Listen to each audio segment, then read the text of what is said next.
భారతదేశంలో same sex marriages అంటే ఇద్దరు పురుషుల మధ్య కానీ ఇద్దరు స్త్రీల మధ్య కానీ పెళ్ళిళ్ళు లీగలైజ్ చేయాలంటూ సుప్రీంకోర్టులో పిటిషన్ పడింది. సుప్రీంకోర్టు ఈ విషయాన్ని కన్సిడర్ చేస్తోంది. ఇటువంటి పిటిషన్లు కోర్టులకు కొత్తేం కాదు. అయితే ప్రపంచం మొత్తం ప్రగతి పదంలో నడుస్తోంది ఈ విషయంలో, కొన్ని దేశాలు తప్ప. అసలు భారతదేశంలో ఈ సేమ్ సెక్స్ రిలేషన్షిప్స్ కానీ సేమ్ సెక్స్ మ్యారేజెస్ గురించి కానీ ఇంతకుముందు ఏదైనా చర్చ జరిగిందా, కోర్టు జడ్జ్మెంట్స్ వచ్చాయా ఒకసారి చూద్దాం. మన ఇండియన్ పీనల్ కోడ్ 1860లో వచ్చింది, మనందరికి తెలుసు. ఈ ఇండియన్ పీనల్ కోడ్కి సంబంధించి మనకు ఒక సెక్షన్ ఉంది ఇండియన్ ఐపీసీలో, సెక్షన్ 377 అని. అది అన్యాచురల్ అఫెన్సెస్ను పనిష్ చేస్తా అనమాట. What is an unnatural offence? Unnatural offence అంటే ప్రకృతికి విరుద్ధంగా జరిగితే దాన్ని అన్యాచురల్ అంటారు. అయితే దీనికి సంబంధించి 2009లో ఢిల్లీ హైకోర్టులో ఒక కేసు జరిగింది. అదే Naz Foundation versus government of NCT of Delhi 2009 case అనమాట. నాజ్ ఫౌండేషన్ ఈ కేసుని వేశారనమాట. ఏంటి కేసు అంటే ఎల్జీబీటీస్కి, లెస్బియన్స్, గేస్, బైసెక్షువల్స్, ట్రాన్స్జెండర్స్, వీళ్ళకి సెక్షన్ 377 కింద పనిష్మెంట్ ఇవ్వకూడదు అని చెప్పి. దాంతో ఢిల్లీ హైకోర్టు కూడా to the extent of LGBTs section 377 is unconstitutional అని చెప్పింది. అంటే ఎల్జీబీటీ సంబంధాల వరకు సెక్షన్ 377 వాళ్ళకి చెల్లదు, అది క్రైమ్ కాదు అని చెప్పింది, ఎల్జీబీటీ రిలేషన్షిప్స్ అనేవి. అయితే సెక్షన్ 377 ఇంకా ఉంది. అంటే అన్యాచురల్ అఫెన్స్ అంటే ఇట్ ఈజ్ అగెన్స్ట్ నేచర్ అని అర్థం. ఒక హ్యూమన్ బీయింగ్కి అదర్ లివింగ్ క్రియేచర్కి మధ్య సంబంధం ఉన్నా సరే సెక్షన్ 377 అంటే ప్రకృతి విరుద్ధంగా జరిగేది. అంటే 377 ఇంకా ఉంది, కానీ ఎల్జీబీటీ రిలేషన్షిప్స్ వరకు అది డీక్రిమినలైజ్ చేశారు నాజ్ ఫౌండేషన్ కేసులో ఢిల్లీ హైకోర్టు వాళ్ళు. అయితే దాని మీద సుప్రీంకోర్టులో 2013లో సురేష్ కుమార్ కౌశల్ అనే ఒక కేసు జరిగింది. సురేష్ కుమార్ కౌశల్ వర్సెస్ నాజ్ ఫౌండేషన్. దానిలో సుప్రీంకోర్టు అంది, when something is an aberration, if you allow it, it will become a rule. అంటే ఎక్కడో ఏదో దాచుకుని జరిగేది దాన్ని డీక్రిమినలైజ్ చేస్తే అది అందరూ చేసేస్తారు, విశృంఖలంగా చేస్తారు.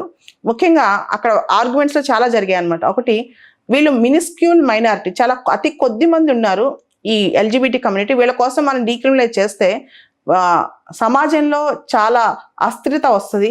అండ్ దాంతోపాటు చర్చల్లో కూడా ఇప్పుడు డిఫెన్స్ పర్సనల్ ఉన్నారు, బార్డర్లో పనిచేస్తుంటారు, ఇట్లాంటప్పుడు వాళ్ళు కూడా ఇట్లాంటి చర్యలకు పాల్పడే అవకాశం ఉంటుంది. కాబట్టి డీక్రిమినలైజ్ చేయొద్దు అని చెప్పి సుప్రీంకోర్టు ఈ సురేష్ కుమార్ కౌశల్ కేసులో 2013లో చెప్పింది అనమాట. అంటే మళ్ళా కూడా సెక్షన్ 377 అప్లై చేసింది ఎవరికి, ఎల్జీబీటీస్కి, వీళ్ళందరికీ. అయితే దీనిపైన రివ్యూ పిటిషన్ పడి తర్వాత దానిపైన డిస్కషన్స్ కూడా చాలా జరిగాయి. అదే 2018 నవతేజ్ జోహార్ కేసు. ఈ రివ్యూ పిటిషన్ అంతా పడి 2018లో నవతేజ్ జోహార్ కేసు అని చెప్పి కేసు జరిగిందనమాట. ఈ నవతేజ్ జోహార్ కేసు 2018లో జడ్జ్మెంట్ ఏంటంటే section 377 of IPC to the extent of LGBTs is not applicable. అంటే ఎల్జీబీటీ అఫెన్సెస్ అంటే ఎల్జీబీటీ రిలేషన్షిప్స్ అనేవి ఇక మీదట పనిష్మెంట్ ఉండవు, డీక్రిమినలైజ్ చేశారనమాట. Sexual orientation is a part of right to privacy అని కూడా అప్పట్లో చెప్పారు. అంటే ఒక మనిషి సెక్షువల్ ఓరియంటేషన్ అనేది తన ప్రైవసీలో ఒక భాగం అని కూడా చెప్పారు. సో ఈ జడ్జిమెంట్ వచ్చి 4 సంవత్సరాలు అయింది. ఎల్జీబీటీ రిలేషన్షిప్స్ క్రైమ్ కాదు ఇప్పుడు ఇండియాలో. సెక్షన్ 377 వాళ్ళకి అప్లై కాదు, వాళ్ళకి పనిష్మెంట్స్ రావు. ఎల్జీబీటీ క్యూ అంటాం, లెస్బియన్, గే, బైసెక్షువల్, ట్రాన్స్జెండర్, క్వీర్ అని. సో ఈ 5 కూడా ఇంకా పనిషబుల్ కాదు. అయితే ఇండియాలో LGBT marriages, same sex marriages అనేవి లీగలా కాదా అనే దాని మీద ఇప్పుడు చర్చ. లీగల్ అయితే కాదు, సేమ్ సెక్స్ రిలేషన్షిప్ అనేది క్రైమ్ కాకపోయినా సేమ్ సెక్స్ మ్యారేజ్ అనేది ఈ రోజు వరకు లీగల్ అయితే కాదు. ప్రపంచంలో దాదాపు 33 దేశాల్లో సేమ్ సెక్స్ మ్యారేజెస్ లీగల్ అనమాట. ఎక్కువగా స్కాండినేవియన్ దేశాలు, మీకు తెలుసు కదా స్కాండినేవియన్ దేశాలు, తర్వాత Argentina, Australia, Austria, Belgium, Brazil, Canada, Chile, Cambodia, Costa Rica, Denmark, Ecuador, Finland, France, Germany, Iceland, Ireland, Luxembourg, Malta, Mexico, Netherlands, New Zealand, Norway, Portugal, Slovenia, South Africa, Spain, Sweden, Switzerland, Thailand, UK, USA, Uruguay. అయితే USA కూడా ఈ మధ్యనే ఒక bill తీసుకొచ్చి అది చట్టసభలో pass చేసి same sex మ్యారేజెస్ని allow చేసింది అనమాట, గే మ్యారేజెస్ను. సో యుఎస్ కూడా ఇంతకుముందు ఎప్పుడో లీగల్ కాల, అంటే చాలా సొసైటీస్ ప్రోగ్రెసివ్గా తీసుకొచ్చాయి. ముందుగా లెస్బియన్ రిలేషన్షిప్స్, గే రిలేషన్షిప్స్ని డీక్రిమినలైజ్ చేస్తూ, తర్వాత మ్యారేజ్ని లీగలైజ్ చేస్తూ, ఇట్లా స్టెప్ బై స్టెప్ వచ్చాయి అనమాట. ఇండియా కూడా అదే అడుగుజాడల్లో ముందుకెళ్తోంది. అయితే ఇక్కడ క్వశ్చన్, ఒకసారి కనుక సేమ్ సెక్స్ మ్యారేజెస్ మనం లీగలైజ్ చేస్తే తర్వాత ఇంకా పెద్ద క్వశ్చన్స్. అంటే వీళ్ళు రేపొద్దున పిల్లల్ని అడాప్ట్ చేసుకున్నారనుకోండి, వాళ్ళకి సక్సెషన్ రైట్స్, ఇన్హెరిటెన్స్ రైట్స్, తర్వాత డైవర్స్, దానికి సంబంధించి మెయింటెనెన్స్, ఇట్లా ఒకదానికొకటి ఒక కాంప్రిహెన్సివ్ కోడ్ రావాలి, కాంప్రిహెన్సివ్ చట్టాలు దీనికి రావాలి. సడన్గా సేమ్ సెక్స్ మ్యారేజెస్ లీగలైజ్ చేస్తే సరిపోదన్నమాట. తర్వాత రెండోది, అసలు సేమ్ సెక్స్ మ్యారేజెస్ అవసరమా? ఎందుకంటే పెళ్ళి అనేది బేసికల్గా పిల్లల్ని కంటానికి, ప్రొక్రియేషన్ ఆఫ్ చిల్డ్రన్. వీళ్ళు పిల్లలు కనే పరిస్థితి ఉండదు కదా. అంటే మ్యారేజ్ని కేవలం పిల్లల కోసమే అనే ఒక చాలా నేరో మీనింగ్ ఇవ్వద్దు. It is about companionship, it's about two people liking. ఎక్కడ కూడా marriage should be between man and women అని కాదు. అది మన చరిత్రలో మనం చేసుకుంటూ వచ్చాం. It can be between a man and a man, women and a women అని చెప్పి ప్రోగ్రెసివ్గా వాదించే వాళ్ళు మాట్లాడుతున్నారనమాట.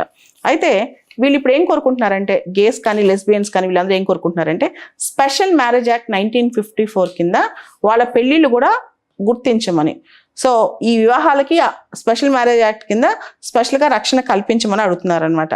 అయితే ఇలా భారతదేశంలో మనం సెక్షన్ 377 వీళ్ళకి డీక్రిమినలైజ్ చేసి అన్యాచురల్ అఫెన్స్ కాదు వీళ్ళు చేసేది, దానికి క్రైమ్ అనకూడదు అని చెప్పారు. తర్వాత ఇప్పుడు పెళ్ళిళ్ళు లీగలైజ్ చేయాలి సేమ్ సెక్స్ అంటున్నారు. ఓ పక్క ఇలా జరుగుతుంటే ఇండోనేషియా లాంటి దేశాల్లో, ఇండోనేషియాలో same sex marriages, same sex relationships, live in relationships అంటే పెళ్లి కాక ముందే కలిసి ఉంటాం, ఇవన్నీ కూడా క్రైమ్ చేశారు అనమాట. ఎక్స్ట్రా మ్యారిటల్ అఫైర్స్ కూడా క్రైమ్ చేశారు. ఈ దిశగా గత వారంలో చట్టం కూడా వచ్చింది ఇండోనేషియాలో. సో ఇవన్నీ చూస్తుంటే ప్రపంచం ఒక పక్కేమో ప్రోగ్రెసివ్ వైపు వెళ్ళిపోతుంది, ఇంకో పక్కమేలా వెళ్తుంది. అయితే భారతదేశంలో ఖచ్చితంగా ఎల్జిబిటీ రైట్స్ వాళ్ళు చాలా మైనారిటీ, అంటే చాలా తక్కువ సంఖ్యలో ఉన్నా సరే వాళ్ళ హక్కులు మాత్రం ఖచ్చితంగా అవసరమే. కాకపోతే సడన్గా సొసైటీలో మార్పులు అనేవి రావు, స్లోగా మార్పులు తీసుకురావాలి. అయితే సురేష్ కుమార్ కౌశల్ కేసులో 2013లో జడ్జెస్ ఒక మాట అన్నారు. So you are arguing in support of same sex marriages అని కూడా డిస్కస్ చేసేటప్పుడు, సేమ్ సెక్స్ రిలేషన్స్ మీ పిల్లలు మా పిల్లలు అలా చేస్తే మనకి ఎంత బాధ కలుగుద్ది అన్నారు. కానీ సెక్షువల్ ఓరియంటేషన్, మనం మగవాడిగా పుడతామా, ఒక స్త్రీగా పుడతామా, లేకపోతే ట్రాన్స్జెండర్గా పుడతాం అనేది మన చేతిలో ఉండదు. It's an accident. సో అలాంటప్పుడు సెక్షువల్ ఓరియంటేషన్ అనేది ప్రతి వ్యక్తికి అవసరం, unless they harm others. Political సైన్స్లో జేఎస్ మిల్ అని ఒక థింకర్ ఉన్నాడు. ఆయన ఒక ప్రిన్సిపల్ చెప్తాడనమాట, హార్మ్ ప్రిన్సిపల్ అని. నువ్వు సొసైటీకి హార్మ్ చేయనంత వరకు, నీ తోటి వాళ్ళకి హార్మ్ చేయనంత వరకు నీ హక్కులు నువ్వు వాడుకోవచ్చు అని చెప్పి, అదే ప్రిన్సిపల్ ఇక్కడ అప్లై చేసినా సరే lesbians, gays, bisexuals, transgenders, queers సమాజానికి పక్క వాళ్ళకి హార్మ్ చేయనంత వరకు వాళ్ళ హక్కులు వాళ్ళకి ఖచ్చితంగా కల్పించడమే మంచిది. ఎందుకంటే even a single person should not be denied of his basic right. సొసైటీలో ఒక సింగిల్ పర్సన్ రైట్ మనం తీసినా అది తప్పే అవుతుంది. వాళ్ళకి సెక్షువల్ ఓరియంటేషన్ వాళ్ళకు ఉండే హక్కు వాళ్ళకు ఉంది అని చెప్పొచ్చు. కానీ ఇది ప్రోగ్రెసివ్గా స్టెప్ బై స్టెప్ తీసుకురాగలం. కానీ సడన్గా ఒకటేసారి అన్నిటినీ లీగలైజ్ చేస్తూ పోతే కూడా సొసైటీలో సడన్గా సొసైటీ షాక్ కూడా, కల్చరల్ షాక్ అనేది స్టార్ట్ అవుతుంది, తట్టుకోవడం కష్టం అన్నమాట.